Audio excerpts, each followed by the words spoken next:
आठवीं दुर्गा मतलब Mahagauri special Navratri special में मैं आचार्य दुर्गा प्रसाद शास्त्री आप सभी का स्वागत करता हूं। जैसा कि आप जानते हैं कि चल रही है नवरात्र और आज अष्टमी के दिन महागौरी माता का पूजन होता है। अपनी कुल देवी का नैवेद्य किया जाता है। खास तौर पर अगर आपको हृदय विकार है, फेफड़े में कोई तकलीफ है, फेफड़े की कोई दिक्कत है या तो फिर कमजोरी हो रही है, थकान महसूस हो रही है, ऐसी स्थिति में महागौरी माता की उपासना आराधना करने से आपको इन रोगों से शांति मिलती है। तो मित्रों, इसके लिए आज हम पहले महागौरी माता का वंदन करेंगे, इसके बाद जानेंगे उनके विषय में। या देवी सर्वभूतेषु मां महागौरी रूपेण संस्थिता नमस्तस्यै नमस्तस्यै नमस्तस्यै नमो नमः। माँ भगवती के चरणों में वंदन करते हैं और खास तौर पर श्वेते वृषे समारूढ़ा और श्वेतारंभो खरायुशुचि महागौरी शुभम दध्यात् महादेव प्रसाददा। महादेवी का जो महागौरी का स्वरूप है वह कैसे है? श्वेते वृषे समारूढ़ा, सफेद बैल पर सवारी है उनकी, सफेद बैल पर सवारी है और श्वेतांबर स्वरा, उनका जितना वस्त्र है, अलंकार है, वो सभी सफेद है, यानी शांति का प्रतीक हुआ। जब आपने सहस्त्राधार चक्र में पहुंच के कालरात्रि का रूप देखा और जब आपको वह सिद्धि प्राप्त हो गई, यानी कुंडलिनी जागृत हो गई, तब आपको शांति का प्रतीत होगा।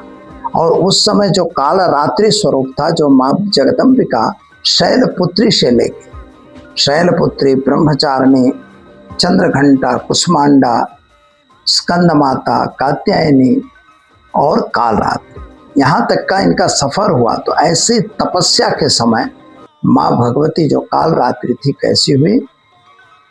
वह काली हो गई थी, पूरे तरफ से चारों तरफ से मिट्टी धूल उन पर जम चुकी थी। और उनकी यह तपस्या देख के भगवान शिव प्रसन्न हो, और वो प्रसन्न हो के क्या करते हैं? तो उनको महादेवी का यह अद्भुत रूप देखकर भगवान गंगा जल से उनको धोते हैं, साफ करते हैं। जब वो साफ करते हैं तो उनका विद्युत की तरह सफेद उनका रंग बनता है। ऐसा कहा जाता है कि 8 वर्षा भवेत गौरी, 8 वर्ष की ही थी माँ भगवती गौरी, वो कोई बहुत बड़ी नहीं थी, केवल 8 वर्ष की भवेत गौरी, 8 वर्षा भवेत गौरी, ऐसा कहा गया है। तो माँ भगवती 8 वर्ष की थी, लेकिन वो काली पड़ गई थी क्योंकि उन्होंने अन्न जल तक छोड़ दिया। पवन को लेना जब बंद करा तब भगवान शिव प्रसन्न हुए और उन्होंने उनको अपने हाथों से जब धोया, भगवान शिव के धोते ही वे श्वेत वर्णा बन गए, श्वेत वृषारूढ़ा। इसीलिए कहा है उनका सारा जो स्वरूप था, जो भी उनके वस्त्र थे, जो भी उनके आभूषण थे, सब सफेद कलर के, तो इसीलिए उनको महागौरी कहा गया। बहुत ही सुंदर। उनके हाथ में क्या था भाई? वर मुद्रा था। पहली बात तो वो सभी को आशीर्वाद दे रही हैं। दाहिने तरफ एक हाथ में उनके त्रिशूल है और दूसरा हाथ पे आशीर्वाद की मुद्रा है। बाएं तरफ उनके हाथ में जो है वह मुद्रा धारण की है और बाएं हाथ के ऊपर वाले हाथ में डमरू है। डमरू भगवान शिव का प्रतीक हुआ और डमरू दूसरे प्रतीक में आप समझिए, जब माँ भगवती का अवतरण हुआ तो डमरू बजा तो अयुण रिलरिक अयों गयो छवरटलन मंगंडम जपय करतक जब करतस खप चटत चतपय खप सक सरहल। ये जो सूत्राणी है, यह जो है इति महेश्वराणी सूत्राणी, ये सूत्रों की उत्पत्ति हुई और यही सूत्र जो हुए व्याकरण बन गए। यही माँ भगवती जो महागौरी है उनका यह स्वरूप है। आज का दिन अष्टमी का दिन है। अपनी कुल देवी माता को आप वंदन करिए, उनके लिए जो भी नैवेद्य चढ़ाते हैं उसको चढ़ाइए। और वही जो 9 दिन की आपकी 8 दिन की सब तपस्या पूरी हुई तो माता को निवेद्य रख के और माँ भगवती की आराधना करनी चाहिए।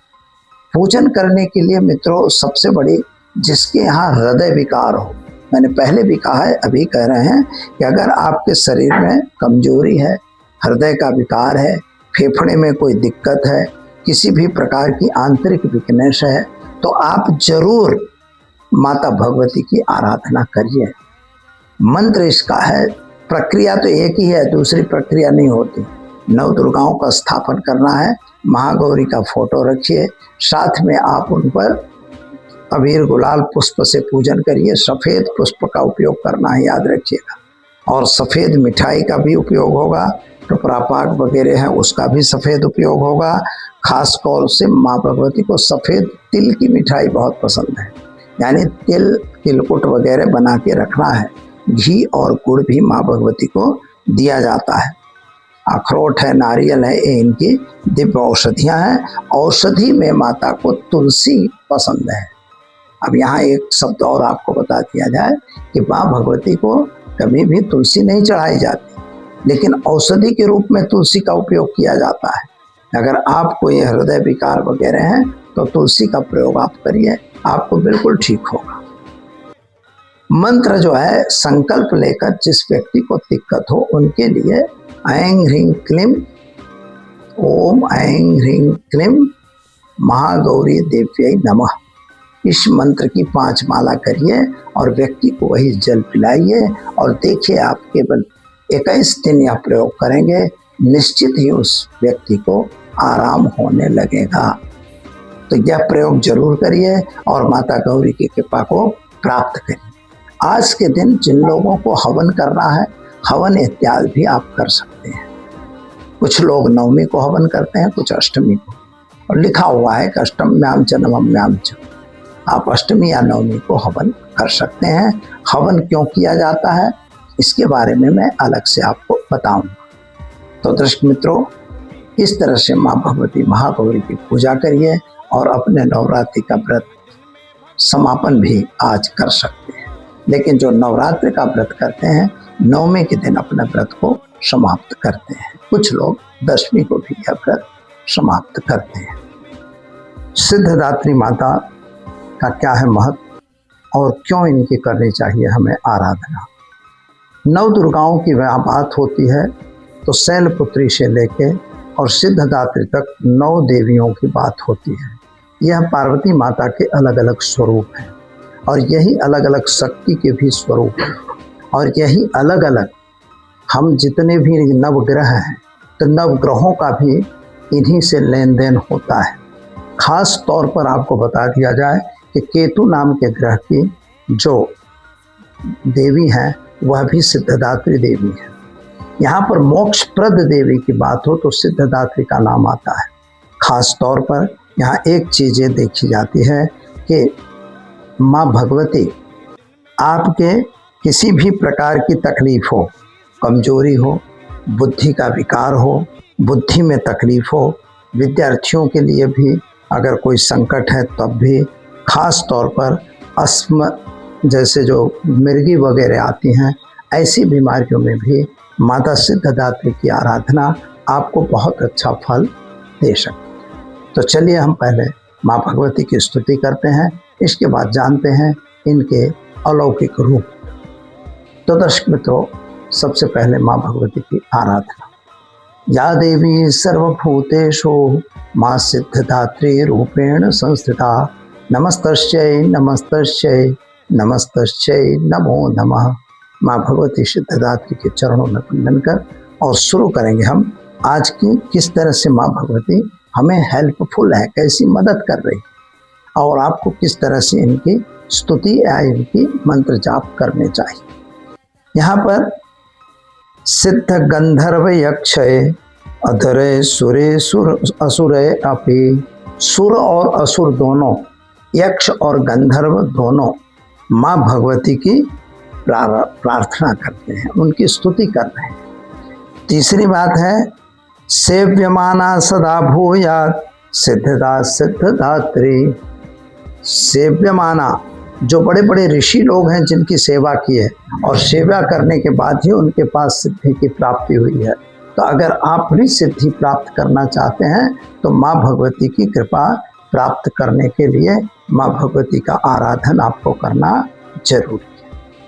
नवमी जो दुर्गा है उसका नाम सिद्धदात्री दुर्गा है और यह केतु ग्रह की मेन देवी है। साथ में यहाँ पर जैसे देखे हैं अलग अलग पुराणों में अलग अलग कथाएं कही हैं, लेकिन हम जैसे मानते हैं कि अणिमा, महिमा, लघिमा, गरिमा, फिर इसके बाद प्राप्ति, प्रकाम्य और साथ ईशित्व और वशित्व, ऐसी जो इन 9 प्रकार की 8 प्रकार की सिद्धियां हैं, अष्ट सिद्धि और फिर 9 निधि के दाता जो अष्ट सिद्धि और 9 निधि भी देती हैं। यहाँ पर दूसरा है प्राप्ति, प्रकाम्य, महिमा, ईशित्व, वशित्व। और भगवान कृष्ण ने तो इसकी व्याख्या में ये भी कह दिया, पर काय प्रवेश करना है तब भी माँ का सिद्धदात्री मदद कर सकती है। और साथ में दूर श्रवण, बहुत दूर की बातों को भी वो ध्यान में ले लेती है, सुन सकती है। और सर्वज्ञत्व, सभी कुछ को जानने की अगर आपको शक्ति चाहिए, वाक सिद्धि की इच्छा है, कल्पावृक्ष मृत्यु जो ये सृष्टि का संघर्षण करना है, आपको संहार का कारण भी, संहार का कारण जानना है, स्थित प्रज्ञ जो है अमरत्व की इच्छा है, ये हर प्रकार की इच्छाओं को पूर्ण कौन करती है? माँ सिद्धदात्री करती है। इसीलिए माँ सिद्धदात्री अंतिम दुर्गा है, अंतिम देवी है, यानी आपके सिद्धि की पराकाष्ठा। जब आपकी सिद्धि पूर्ण हो जाती है तब ये सब चीजें आपको प्राप्त होती हैं। काल रात्रि पर तो हमने सहस्त्राधार को खुलते हुए देखा, महागौरी आते ही भगवान शिव की कृपा प्राप्त हुई और महाशिव की कृपा जब आप पर मिलती है तो ये सारी की सारी सिद्धियां आपके चरणों में आ जाती हैं। इसलिए माँ सिद्धदात्री को हमें पूजना आवश्यक है। इसके लिए मंत्र जो सिस्टम है, सिस्टम एक ही है मित्रों। बाजोट पे आपको पीले वस्त्र बिछा दीजिए या सफ़ेद वस्त्र बिछाइए, चावल के या चने की दाल के 9 ढेरी लगा के उस पर पान, सुपारी और सिक्का रखिए। सबको उन पे योजना के हिसाब से आपको काम करना है। माता को मिश्री का भोग लगाया जाता है। दूसरा बात, माता को काले तिल का मतलब लड्डू बनाया जाता है, और जबकि इनका वर्ण नहीं है काला, फिर भी इनके लिए लगाया जाता है। तो आपकी अगर बुद्धि में तकलीफ है उसके लिए बादाम और मिश्री इनको लगाया जाता है। फ्रूट्स भी आप लगाते हैं, दूध की बनी मिठाई भी लगाई जाती है। इनका मतलब अलग केसर का प्रयोग जरूर करना चाहिए। तो ये माँ भगवती का तो को प्रसन्न करने के लिए बहुत इनफ है। इसके लिए दूसरा काम क्या करना है, तो आपको स्थापना करने के बाद घी और तेल का दिया जलाइए, धूप दीप नैवेद्य जलाना ही है।